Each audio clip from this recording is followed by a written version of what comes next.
Parler de choses qui sont un petit peu plus userland pour changer un petit peu. À mon avis, c'est peut-être une bonne idée vu l'heure parce que du coup, on aura moins de structures compliquées du noyau. Mais ça n'empêche pas que c'est des choses qui sont quand même importantes et qui ne sont pas toujours faciles à faire marcher. Donc je vais vous parler des packages signés sous OpenBSD. Je ne sais pas si vous suivez en détail l'OS, mais globalement, c'est quelque chose qu'on a mis en place il y a environ 6 mois. Et sur le papier, au niveau théorique, c'est quelque chose d'extrêmement simple. Mais alors, par contre, au niveau pratique, il y a eu beaucoup de petits aspects rigolos à mettre en place. Et c'est un petit peu cette aventure dont je voulais vous parler. Donc, histoire de situer un petit peu le cadre, quand je vous parle de package OpenBSD, il faut bien voir qu'on a des outils spécifiques.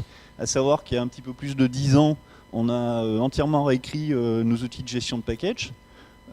Tout bêtement parce que ce qui était à l'époque et dans FreeBSD et dans NetBSD ne nous convenait absolument pas. D'une part, c'était du C avec des buffers overflow en pagaille, et d'autre part, on avait envie éventuellement d'avoir un jour des mises à jour qui marchent, et ça paraissait pas faisable avec les outils de l'époque, globalement.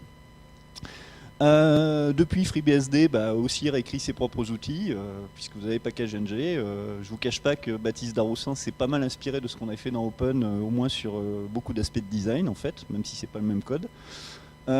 Pour NetBSD, j'avoue qu'il y a tellement de modes différents d'installation de package avec tous les trucs qui sont faits au fil des années que je sais plus trop exactement comment on est censé s'en servir aujourd'hui. Ça a l'air d'être un sacré bazar en tout cas. Donc typiquement par rapport à notre design, tout a été réécrit en Perl, tout bêtement parce que c'était un langage qui était beaucoup plus adapté, vu qu'on fait essentiellement de la gestion de chaînes de caractères au final, même si ça paraît pas du tout évident. Du package, globalement c'est des listes de fichiers et tout ce genre de choses.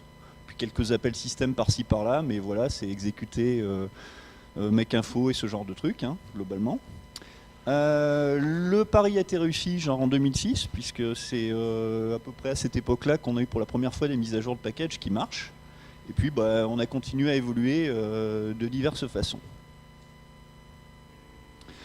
Donc pour vous donner un petit peu une idée de ce qui se passe sous le capot, globalement un des gros avantages d'avoir des outils en Perl, c'est qu'en fait on a une interface de programmation standard qui est utilisée dans tout le système.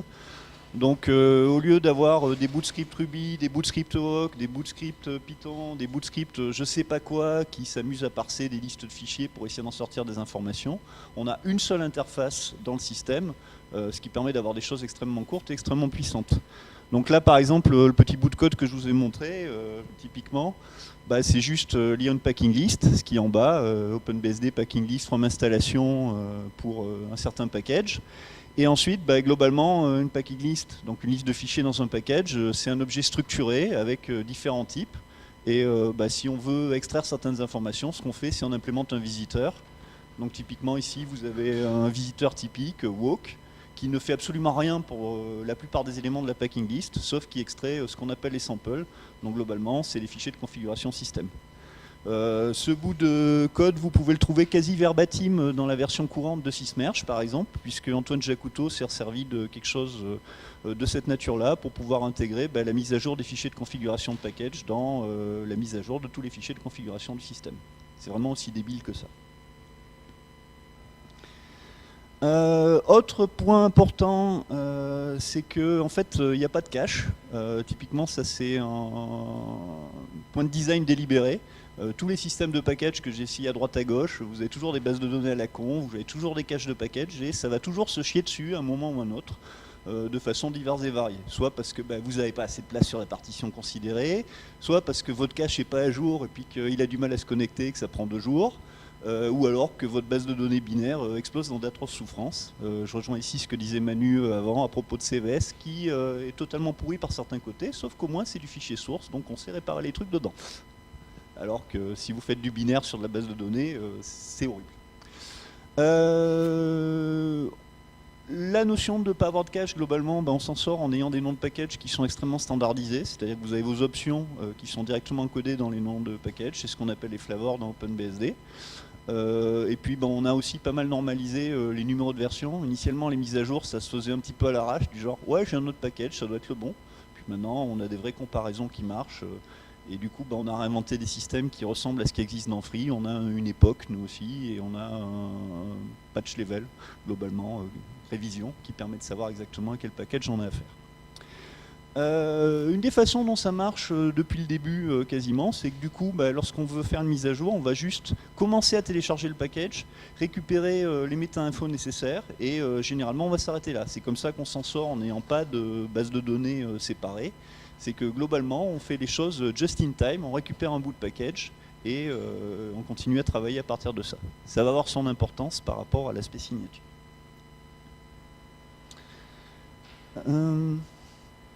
Autre point, ça fera plaisir à Marwan, c'est que globalement on est un petit peu à l'opposé de pas mal de systèmes de package qui sont en mode transactionnel, où globalement ce qu'on va faire, on va essayer d'installer un package et puis si ça chie au milieu, on espère qu'on avait un snapshot du système et qu'on est capable de revenir avant. Alors que nous, on est beaucoup plus dans l'optique, on a suffisamment d'informations dans la packing list pour pouvoir faire des calculs sur notre installation, typiquement s'assurer qu'on ne va pas effacer de fichiers système, on a un virtual file system pour ce genre de truc. Et donc, en général, ce qu'on va faire, c'est on va d'abord calculer notre mise à jour, s'assurer qu'il n'y a pas de collision avec quoi que ce soit, que tout se passe bien. Et une fois qu'on a à peu près l'assurance que tout va marcher, aussi espace nécessaire sur les diverses partitions, alors on va achever la mise à jour en question. Donc, signature, vieilles histoires, donc ça date de 2000, je crois, à peu de choses près. On a commencé à regarder un petit peu en détail ce qui se passait dans gzip. Donc observation que tout le monde a à peu près faite, hein. Si vous regardez en détail un fichier gzip, vous constaterez que vous avez un en-tête qui contient des choses standardisées, et en particulier il y a moyen de mettre des extensions dans l'en-tête. Vous pouvez explicitement dire, tiens, j'ai 250 octets de plus, je peux mettre ce que je veux dedans. Il en est donc sorti un outil à peu près standard qui a été finalisé par DuckSong, si je me souviens bien, qui s'appelait gzsig, où globalement, vous triturez des trucs avec du OpenSSL, donc déjà vous faites peur, et puis vous prenez votre fichier gzip et vous rajoutez une signature dans l'entête. Ça a un énorme défaut par rapport à ce que nous on est en train de faire, qui est que globalement, c'est de la signature traditionnelle, en ce sens que vous avez un fichier, vous allez faire une checksum de la totalité de votre fichier, et vous allez signer cette checksum. Ce qui veut dire globalement, si vous voulez vérifier que votre paquet a été correctement signé, il va falloir systématiquement télécharger la totalité du paquet. Ce qui n'est pas acceptable par rapport à ce qu'on avait en termes de performance, purement et simplement. Donc les choses en sont restées là pendant un certain temps pour tout un ensemble de raisons. La principale raison, en fait, je vous avouerai, c'est que on n'a pas ressenti comme vraiment nécessaire d'avoir des signatures sur les packages. Ça, je reviendrai un petit peu dessus. Mais globalement, ça veut dire quoi d'avoir un système de package signé? Ça vous donne juste comme garantie que ce que vous récupérez sur votre machine, c'est ce qui était à l'autre bout, créé par la personne qui a créé vos packages signés. Pas plus. Et ça, expliquer aux utilisateurs, c'est pas toujours facile. Parce que globalement, vous avez vos, mettons, 9000 packages sous Open. Et les 9000 packages en question, qu'est-ce que vous avez comme garantie qu'ils ne vont pas vous foutre votre machine en rideau? Pas grand-chose, parce que globalement, c'est des logiciels qui ont été développés par d'autres personnes. Et autant le système de base, on fait très attention, autant les ports, voilà, vous avez 25 Pékins qui sont censés se préoccuper d'environ, je crois, 80 gigas de code source ces jours-ci. C'est pas la peine, on n'est pas spécialement bon, vous êtes sûr qu'il y aura des trous de temps en temps. Donc c'est cette impression, je dirais, de fausse sécurité qui est que si vous donnez des packages signés, vous allez directement donner l'impression aux gens que ce qu'on fait est hyper secure, alors qu'en fait non, c'est juste le transport qui est plus intéressant. Il y a eu quand même quelques pressions et du coup on est tombé sur une première génération de signatures modernes. Alors globalement, ce qui s'est passé, c'est tout bête, il y avait une problématique d'une boîte qui bosse sur de OpenBSD, MTR pour ne pas les citer, qui avait des besoins très précis, qui voulait s'assurer que les gens, leurs clients, n'allaient installer que leur package à eux sur les machines dont ils avaient la garde. En fait, c'est une problématique bête d'administration système. Vous avez un client qui vient vous voir et qui vous dit « Ah, il y a ma machine, elle marche pas bien ». Et puis vous regardez ce qui se passe et puis vous constatez, oui mais Coco, tu as installé ça comme package dessus, ça vient pas de chez nous, tu n'es pas censé t'en servir, et du coup ta machine elle marche moins bien. Donc globalement, pour eux, leur garantie c'était plus s'assurer que leurs clients allaient juste installer les packages cautionnés par MTR et rien d'autre, en fait. Un des points intéressants, c'est que à ce moment-là, lorsqu'on a implémenté ça, moi je me posais la question de réfléchir un petit peu comment on allait implémenter des signatures dans Open de manière officielle. Et il y avait plein de points qui étaient assez complexes, parce qu'il faut bien avouer qu'on a un chef qui est un petit peu particulier, un petit peu paranoïaque. Et puis essayer de trouver un mécanisme qui correspond absolument à tout, c'était pas facile. Donc la notion d'un coup de se dire, finalement, on va pouvoir faire signer les choses par n'importe qui, ça a forcé à réfléchir à comment on établit l'identité du signataire, comment on choisit les clés, comment on choisit le mécanisme de signature. Et d'un coup, le fait d'avoir plus de paramètres, d'avoir à mettre en place plus de choses, ça a permis d'avancer sur le problème globalement. Donc cette première génération utilisait des certificats X509.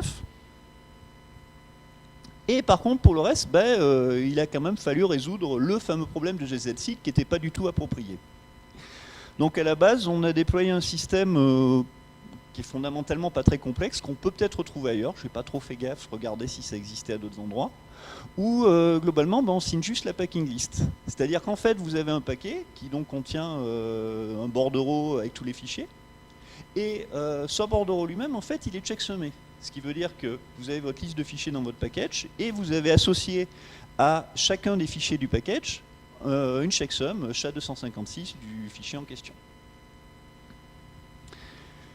Ce qui veut dire que globalement, pour vérifier votre signature, ça se fait très vite. Parce que ce que vous avez à faire juste, c'est de télécharger votre début de paquet. Et à partir du moment où vous avez vérifié cette signature, vous savez que c'est le bon paquet. Ensuite, si finalement vous décidez d'installer le paquet en question, vous allez extraire les fichiers un par un. Ce qui est assez facile pour nous, puisque de toute façon, c'est du Perl, donc tout se fait directement à l'intérieur de PackageAd. On n'a pas de processus externe par rapport à ça. Vous noterez, si vous connaissez un peu FreeBSD, qu'ils ont eu un problème similaire et qu'ils ont fini par intégrer LibArchive dans PackageAd, comme par hasard. Je crois que NetBSD l'a fait aussi, je suppose. Bon, je sais pas. D'accord. Et donc, ce qui veut dire qu'après, à chaque fois que vous allez vouloir utiliser un fichier, vous allez commencer par l'extraire, vérifier que sa checksum est bonne, et à ce moment-là, c'est bon, vous pouvez explicitement vous en servir. Donc ça résout ce problème-là. Je vous avouerai qu'au niveau production, moi ça a été ma première expérience avec les certificats X509 et avec OpenSSL, et je peux vous dire que déjà à l'époque, ça sentait le cramé. Ça s'est vérifié depuis, mais mes premières tentatives de signature et de vérification de signature, on signe avec une certaine commande OpenSSL, donc des fichiers MIME, StilMail et compagnie, puis vous essayez de vérifier avec exactement la bonne commande et vous constatez que ça ne marche pas. Tout bêtement, dans un cas, il fait automatiquement la traduction carriage return line feed comme il faut, puis dans l'autre cas, il oublie de le faire, il faut spécifier l'option. Donc déjà, en termes de symétrie des options, il y avait quelque chose qui était vraiment pourri dans la baraque. Toujours sur cet aspect-là, il y a quand même un petit point de détail important, c'est que au final, tout ce que vous signez, c'est le contenu des fichiers. Qu'est-ce que vous allez faire avec les méta-infos? Parce que typiquement, quand vous avez une tarball ou n'importe quoi comme archive, vous avez des en-têtes sur tous les fichiers et vous avez des annotations intéressantes. Par exemple, savoir que tel binaire est set UID root, au hasard. Donc typiquement, comment on a résolu ça? Tout bêtement, en imposant dans la packing list d'avoir systématiquement des annotations pour tous les fichiers pour lesquels ça peut poser problème. Donc si vous regardez en détail le code qu'on a dans notre PackageAd, vous avez une fonction extrêmement importante, qui est vraiment fondamentale pour la sécurité, qui s'appelle VerifyMods, qui au moment de l'archivage va s'assurer que tous les fichiers qui sont mis dans la tarball, s'ils ont des droits un petit peu louches, ont bien été annotés correctement. Donc vous n'avez pas le droit de mettre un binaire setuid sans avoir d'annotation setuid. Et réciproquement, au moment où vous allez extraire votre package, on va vérifier que tout est encore carré par rapport à ça. Ce qui veut dire que globalement, vous avez éventuellement un micro-exploit, j'ai envie de dire, à savoir que vous pouvez éventuellement avoir un package, jouer avec, modifier le propriétaire d'un fichier de, mettons, l'utilisateur bin à l'utilisateur root, et il ne va pas s'en rendre compte. Rien de méchant, de toute façon. Ça, j'en ai déjà parlé, hein, typiquement, voilà, les certificats X509, c'est compliqué. OpenSSL, c'est pas bien, et de toute façon, X509, c'est compliqué, parce que c'est des PKI. Si on regarde les PKI du point de vue OpenBSD, il faut bien se rendre compte que c'est un truc qui ne marche pas, globalement. Alors ça, bon, c'est un petit peu de l'opinion personnelle, mais tous les systèmes de PKI que vous puissiez imaginer, que ce soit OpenSSL, que ce soit PGP, que ce soit OpenGNU-PG ou assimilé, vous avez des trous de manière régulière. Tout bêtement parce que la notion de chaîne de confiance, c'est une notion mathématique complexe et que si vous essayez d'implémenter ça dans du code, il faut faire extrêmement attention parce que faire confiance à quelqu'un pour faire certaines choses, c'est pas lui donner un blanc-seing pour faire absolument tout et n'importe quoi. Et généralement, les gens se plantent. Et alors, au niveau de l'utilisateur, c'est encore pire, parce que votre utilisateur final, en général, il va s'imaginer que les chaînes de confiance, c'est quelque chose qui marche exactement comme dans la vie de tous les jours. Genre, vous avez passé votre clé à Madame Michu pour qu'elle puisse donner à manger au chat. Et en réalité, c'est plus compliqué, c'est un objet mathématique. Donc, globalement, c'est opaque et c'est très, très, très difficile à gérer. Donc, tout ceci nous amène à ce qui se passe aujourd'hui, à savoir que un petit peu avant OpenBSD 5.5, il y a un de mes collègues, un de mes co-développeurs, Ted Angst, qui a pondu un outil qui s'appelle Signify, qui a donc totalement pour vocation de remplacer toute la partie OpenSSL dans la chaîne de signature de package. La petite histoire qui se cache derrière tout ça est quand même assez drôle. C'est notre chef à tous, enfin mon chef à moi, Théodorat, qui allait faire le mariole sur je sais plus quelle conférence, comme quoi on était super bon sur certains trucs. Et je sais pas pourquoi, mais cette fois, il y a des gens qui lui ont sorti « Ouais, enfin OpenBSD, en 2013, vous signez toujours rien et vous vous faites passer pour un système moderne. » Et bizarrement, il s'est vexé, et puis 6 mois après, on avait la totalité du système qui était signée. Mais bon, ça c'était... Donc pour ce qui est du fonctionnement de Signify, à la base, comme quasiment toujours dans ce qu'on fait en termes de design en OpenBSD, l'outil est à peu près le machin le plus simple du monde. Vous avez, je crois, 300 lignes de code à peu près au total. C'est juste un système de signature à base de cryptoelliptique. Pour ceux qui connaissent, ça doit être des courbes ED 25519. Enfin, c'est un machin de Bernstein, tout ce qui est de plus standard. Donc à la base, ce qui se passe, c'est que vous prenez votre fichier, vous calculez une checksum dessus, c'est du SHA-512 en l'occurrence, et vous faites passer votre algo de cryptoelliptique et vous faites confiance aux gars qui ont fait les maths derrière pour s'assurer que c'est bien un truc qui marche. Ça s'arrête là. En particulier, il n'y a pas de PKI. Ça, c'est un point fondamental. On a décidé que comme personne ne savait comment ça marche, on n'allait pas faire de PKI et qu'on n'en aurait pas besoin. Et jusqu'ici, tout va bien. Un exemple, donc là c'est sans doute le seul slide où j'ai un petit peu de code un petit peu incompréhensible. Ça c'est un fragment en fait du SHA-256.sig d'un système OpenBSD courante. Donc globalement tout ce que vous avez c'est une checksum de toutes les archives du système. Et puis vous avez au-dessus la signature créée avec Signify. Particularité de la cryptoelliptique, contrairement à ce qui se faisait avant avec du RSA ou assimilé, les clés comme les signatures ont le bon goût d'être extrêmement petites. Comme vous pouvez voir ici, vous avez la totalité de votre signature qui tient sur une ligne. Comme c'est juste le fichier qui est signé, globalement, on a rajouté un petit commentaire, untrusted, ça c'est Tedou qui a absolument insisté pour que ça ressemble à ça, pour dire qu'en fait, globalement, votre checksum ici, votre signature a été fabriquée à partir de la clé standard de la release 5.6 d'OpenBSD. Donc on a déployé ça pour le système de base, et les packages, ça a marché comment? Globalement, ça a été totalement trivial, parce qu'on avait en fait déjà toute l'infrastructure nécessaire pour signer. Il a suffi de remplacer, enfin de rajouter un deuxième mode de signature en plus du mode X509, pour dire qu'on avait signé nos paquets avec Signify. Évidemment, ça c'est le principe de base. En pratique, il y a eu 2-3 petites choses un petit peu rigolotes à faire. Ça n'a pas marché du premier coup tout seul, quand même. Typiquement, le fait de ne pas avoir de PKI, on s'est quand même posé la question de qu'est-ce qu'on pouvait avoir comme scénario d'attaque par rapport à ça. Donc typiquement, nous avons plusieurs clés dans notre système. À savoir que si vous regardez à la loupe un système OpenBSD aujourd'hui, le système de base est signé avec une clé qui sert à signer les clés du système. Les packages sont signés avec une deuxième clé qui sert exclusivement à signer les packages. Et vous avez encore une troisième clé qui sert à signer des packages un peu particuliers qui sont tous les firmwares du système.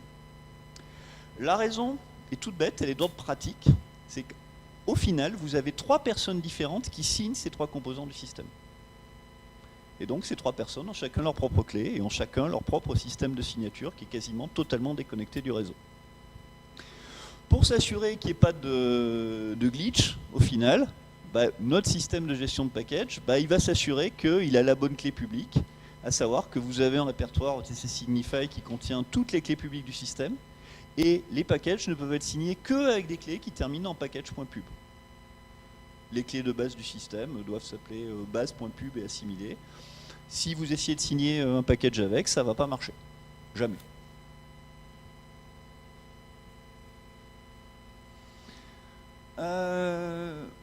Autre point qui nous posera peut-être problème un jour, on n'a pas de système de révocation. Je vous renverrai bien à la présentation qu'a fait Adam Langlais récemment sur son blog, où il a expliqué que pour le HTTPS, la révocation, de toute façon, ça ne marchait pas, c'est complètement cassé. Parce qu'à la base, comment vous voulez faire de la révocation? Essentiellement, il faut quand même que vous vous connectiez à un serveur spécifique pour lui dire « Bonjour, est-ce que les clés qu'on utilise sont encore bonnes ?» Et c'est extrêmement facile à casser, puisqu'il suffit de s'arranger pour ne plus avoir accès au serveur de révocation en question. Il suffit de faire un déni de service temporaire. Et vous faites quoi dans ce cas-là? Soit votre système est cassé, auquel cas vous faites plus de mise à jour, ce qui peut être gênant si par exemple il y a des packages que vous vouliez mettre à jour vers des versions qui ont été corrigées après une vulnérabilité. Ou alors vous dites, oh aujourd'hui j'ai pas accès à mon serveur de révocation, on va supposer qu'il fait beau et on va supposer que mes clés sont quand même bonnes. Je vous invite à réfléchir un petit peu au problème. Vous verrez, il n'y a pas de solution simple. Personne n'en a, de toute façon, pour l'instant.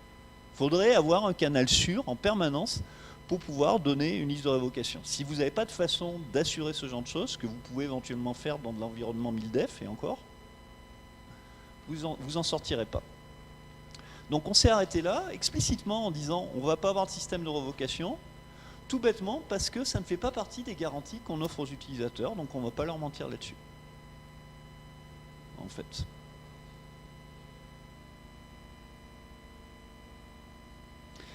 Petit point, donc là on va rentrer sur des petits détails techniques un peu rigolos. La release de base, comme vous avez pu le voir, vous avez un seul fichier SHA-256.6 qui contient en fait une signature pour tous les packages du système de base. Et les packages, on n'a pas pu utiliser du tout le même système, d'une part parce que on veut avoir du just-in-time pour chacun des packages, mais aussi parce que c'est totalement impossible à gérer en termes de synchronisation. Si vous prenez une release de base d'un système tel qu'OpenBSD, les 6-7 tarballs qui constituent le système, ça va peser environ 20 à 30 mégas, à peu près. Peut-être un petit peu plus selon le type d'archive, mais c'est l'ordre de grandeur. Si vous prenez les packages du système, les 9000 ports existants, on est plutôt dans la fourchette de 40-50 gigas. Donc quand vous balancez ça d'un miroir à l'autre, forcément, ça prend un certain temps pour synchroniser. Ce qui veut dire que si vous avez des snapshots suffisamment fréquents du système, mettons tous les 2-3 jours, vous avez à peu près le tiers du temps où votre système de miroir, en fait, il n'est pas à jour. Vous allez avoir la moitié des packages dans snapshot et l'autre moitié qui sont dans le snapshot suivant. Donc ça sert strictement à rien d'avoir une signature globale pour tous les packages. On a notre décision de design précédente qui est par là même validée. Il faut impérativement signer chaque package de façon indépendante.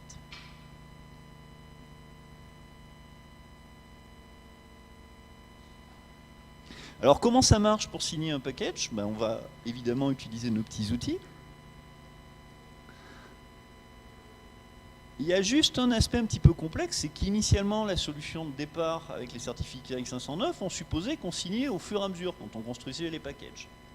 Si maintenant on est un petit peu plus secure et qu'on signe sur une machine séparée, on constate très vite que la solution initiale est trop lente. Vous prenez un package, c'est une tarball, GZIP, avec votre packing list, avec vos fichiers derrière.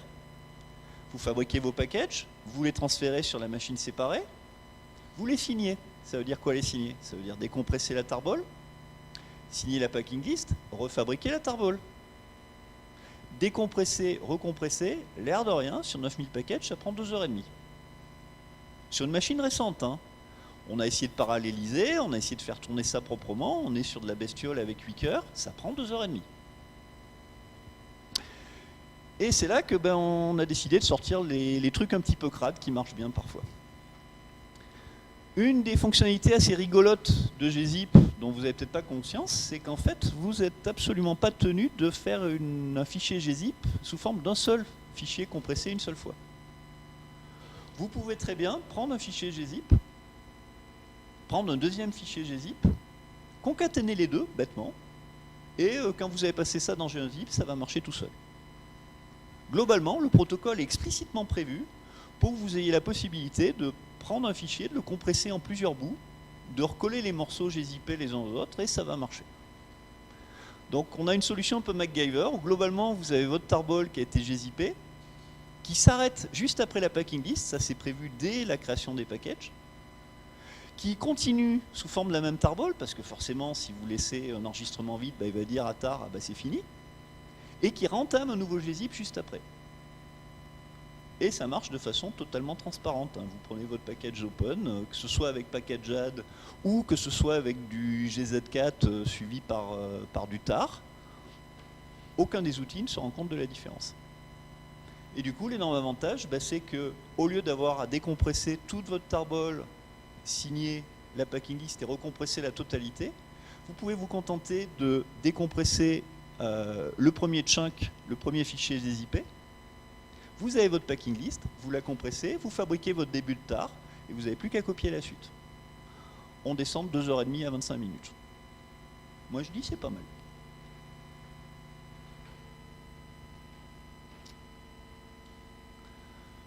En pratique, pour signer la playlist, on va jouer avec nos outils Perl, qui sont quand même fort sympathiques. C'est-à-dire qu'au lieu d'avoir un fichier externe qui contient certaines informations qu'on va signer, puis qu'après il y a les infos de signature qui ne sont pas dedans, en fait on va passer par une méthode interne, write-no-sig, qui nous prend la packing list et qui écrit quasiment tout sauf la signature à proprement parler. Ce qui veut dire qu'on peut même signer toutes les méta-infos en rapport avec la signature. Globalement, vous vous retrouvez à avoir le nom de la clé qui est signé, contrairement à ce que vous aviez dans le untrusted command de tout à l'heure, et vous vous retrouvez à avoir la date de signature qui est elle-même signée. C'est des choses qu'on ne peut absolument pas pipoter du coup. Le seul bout qui manque, c'est la checksum à proprement parler de Signify. Et incidemment, donc du coup, en termes de vitesse, le calcul des SHA-256 de tous les fichiers que vous avez dans votre package sont faits au moment de la construction du package. Ça, c'est pas un élément critique par rapport à la signature. Ce qui fait qu'après, vous transférez vos packages, vous les signez sur la seule machine qui possède la clé privée. Vous pouvez les balancer sur Internet sans souci. Si quelqu'un fait quoi que ce soit de louche avec vos paquets, de toute façon, les SHA-256 colleront plus et ça va se voir tout de suite.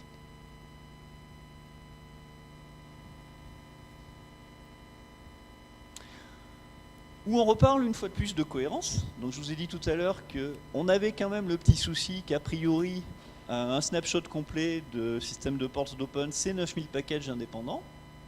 Vous avez une attaque théorisée, mais qui est parfaitement réalisable en pratique, qui consiste à mettre à jour partiellement un miroir et à bloquer certaines mises à jour critiques vis-à-vis des utilisateurs.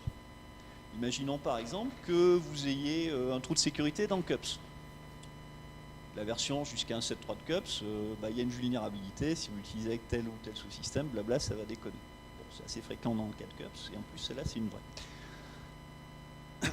Vous pouvez imaginer quelqu'un qui est au courant de la vulnérabilité, qui voit passer la mise à jour dans le système d'Open, qui contrôle suffisamment du réseau pour dire je vais essayer de m'arranger pour que les gens ne voient jamais cette mise à jour. Donc il va faire un pseudo-miroir, vous aurez tous les packages mis à jour à l'exception de CUPS. Ça, la semaine dernière, on a mis en place un mécanisme pour éviter ce genre de choses. Vous avez un petit package dans le système qui s'appelle Quirks, qui lui est toujours mis à jour systématiquement dès que vous lancez package-add. Globalement, ce package contient, on va dire, la liste des exceptions. Vous avez parfois des trucs qui sont renommés, parfois on s'est un petit peu chié dessus, on a un peu déconné vis-à-vis du nom de certains fichiers. Donc, on est obligé d'avoir quand même une table de correspondance qui dit ce machin-là, en fait, il s'appelle comme ça maintenant. On a rajouté tout bêtement une liste de vulnérabilités dans le package en question. Et donc nos outils actuels vont vous afficher systématiquement la dernière date de signature de Quirks, et si on tombe sur un de ces fameux packages vulnérables, ils vont vous dire attention, en fait c'est bizarre parce que là tu as un Quirks qui est mis à jour et tu as toujours sur ton miroir le package en question en version vulnérable. C'est pas normal, il y a peut-être quelqu'un qui est en train de jouer avec toi. Donc pour l'instant, c'est des infos qui sont strictement données à titre indicatif à l'utilisateur. Déjà parce que la date de signature, pour certaines architectures, on a quand même des snapshots de package de manière un petit peu moins fréquente. Genre, si vous avez une machine OpenBSD Spark 32 et que vous essayez de la mettre à jour aujourd'hui, je ne pense pas que vous aurez des packages binaires qui datent de juillet, ça me surprendrait même beaucoup. Et si vous êtes pile poil au moment où la vulnérabilité vient de tomber et que le package en question n'a pas été mis à jour, forcément vous aurez encore l'ancien. Mais l'utilisateur a toutes les informations pour prendre sa décision, pour dire ok, tout va bien, mon quirks est suffisamment récent, j'ai bien le package qui va bien, qui est à jour, ou il y a un petit souci, il y a quelqu'un qui est en train de s'amuser avec moi.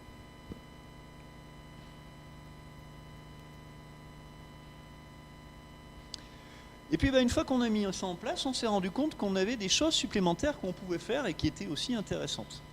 Donc là j'avoue, c'est un peu une idée que j'ai piquée à PCBSD. Parce que c'est plus ou moins quelque chose dont c'est Drew Lavin qui en avait parlé, je crois, sur une de ses prêses, globalement.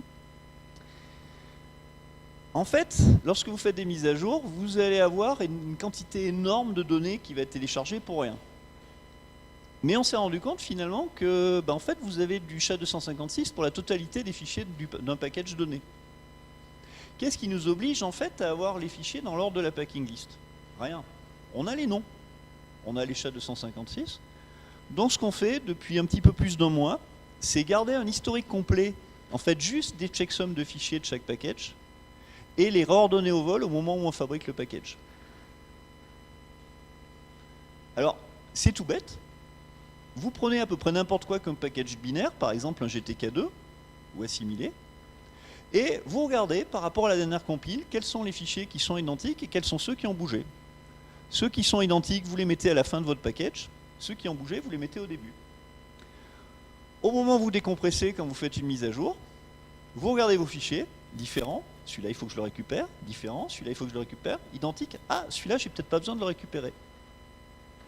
Et si à un moment donné, dans votre packing list, vous n'avez que des fichiers identiques, donc qui sont déjà sur votre système, vous pouvez vous arrêter de télécharger le package. C'est bon.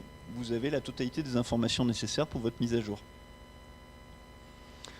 On peut se dire que c'est une optimisation relativement débile qui ne va pas gagner grand-chose, mais en pratique, on a constaté que finalement, c'était extrêmement utile. L'exemple que je vous ai cité, c'est pas tout à fait au hasard, un GTK2, d'une version à la version directement suivante, vous avez à peu près la moitié du package qui ne change pas. Et je ne parle pas de gros monstres comme TechLive, où en général, c'est plus 95% du package qui ne bouge pas. Donc du coup, pour l'utilisateur final, on a depuis 3 semaines des mises à jour qui vont à peu près 2 fois plus vite. Il me reste à vous parler du futur, parce qu'il y a 2-3 petites choses qu'on n'a pas encore tout à fait faites.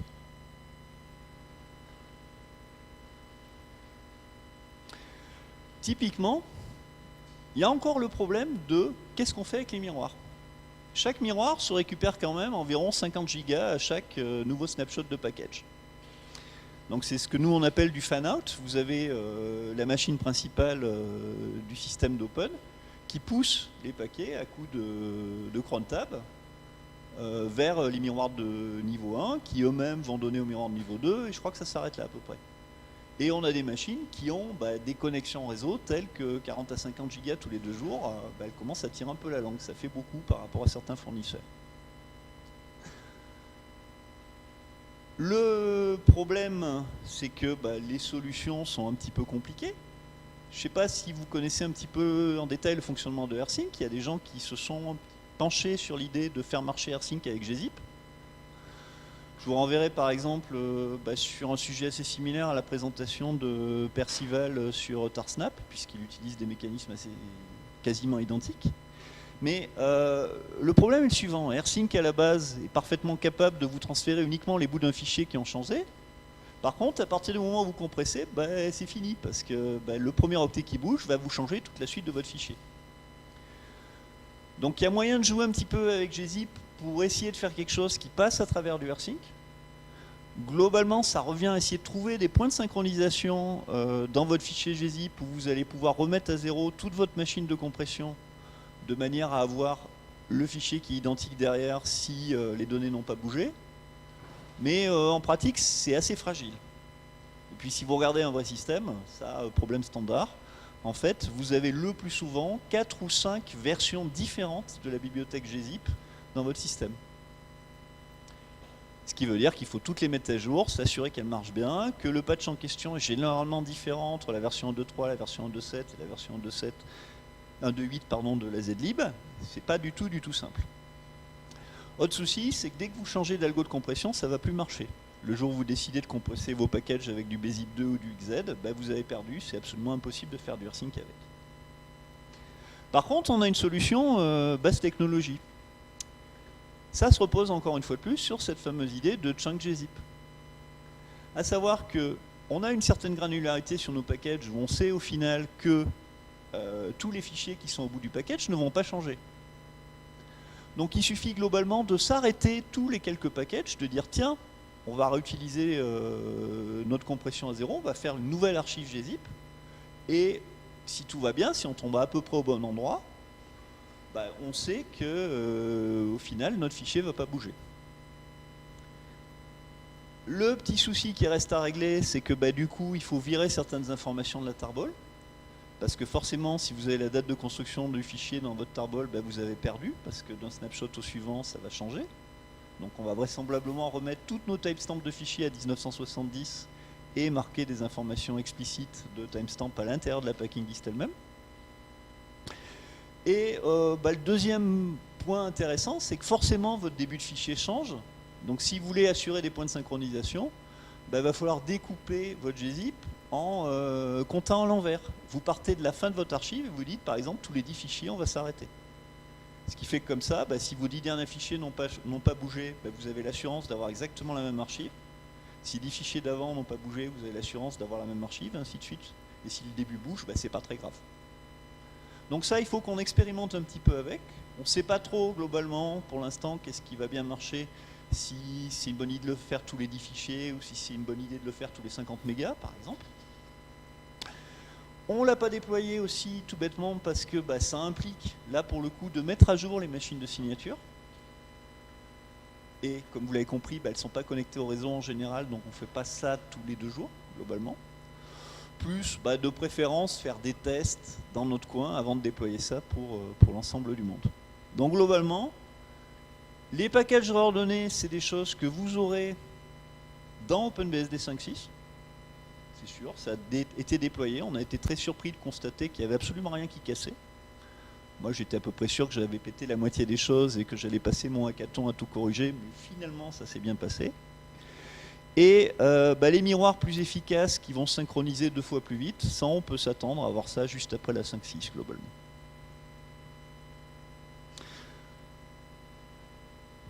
Vraisemblablement, une fois qu'on aura déployé tout ça, on aura à nouveau des idées intéressantes sur des façons encore plus intelligentes de faire les choses. Mais j'ai envie de dire, ça rentre totalement dans la philosophie d'Open, en ce sens qu'on va essayer de déployer des trucs au niveau pratique, qu'on va constater qu'on a des soucis un peu bizarres qu'on n'avait pas du tout prévus et qu'on va d'abord les résoudre avant d'aller plus loin. Typiquement, le fait de signer en mode déconnecté, de constater qu'au final, ce qui coûte le plus cher, c'est de décompresser et recompresser les packages. C'est quelque chose à quoi on ne s'attendait pas du tout. On a été monstrueusement surpris le jour où on a essayé de déployer ça. Et bah that's all folks, hein. Je crois que ça va être bientôt l'heure du barbecue. Si d'aventure vous avez des questions, vous les posez maintenant ou on peut aller manger et en parler après.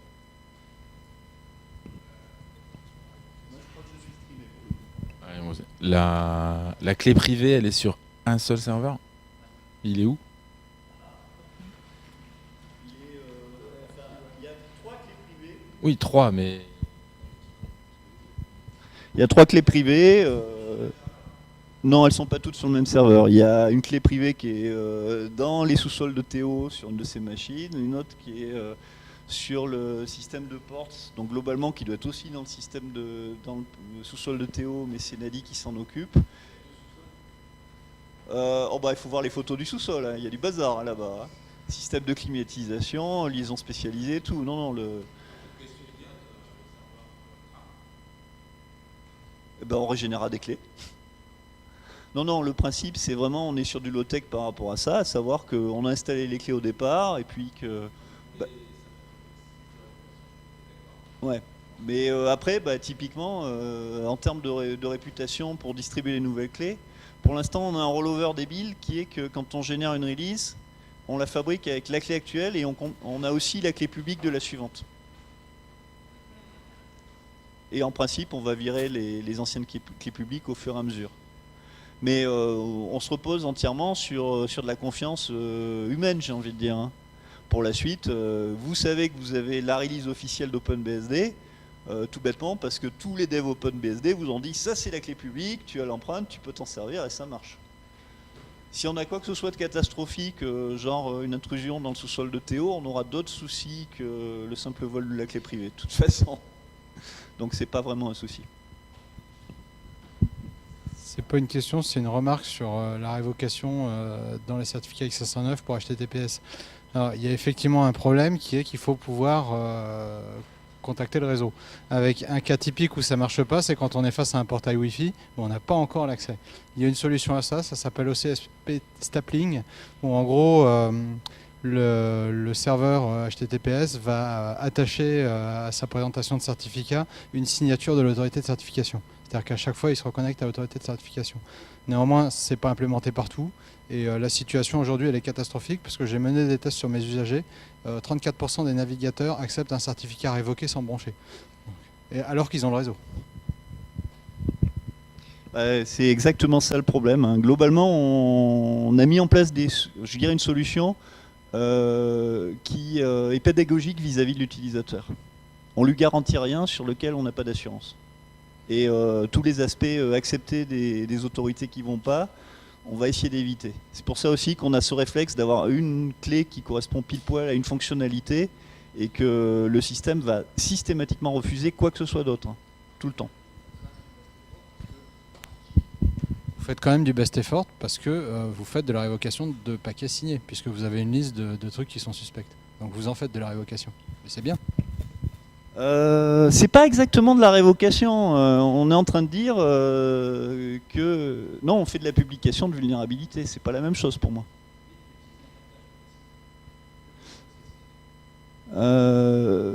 Non, je dis qu'il y a un package qui est plus récent, qui doit exister, qui doit contenir ce qui va bien, et que si tu ne tombes que sur le package buggé, il y a un souci. C'est pas exactement la même chose. On n'est pas en train de dire que l'ancien package, la signature n'est pas bonne. On est en train de dire qu'il y a des raisons totalement externes au système de signature pour lesquelles il faut mettre autre chose.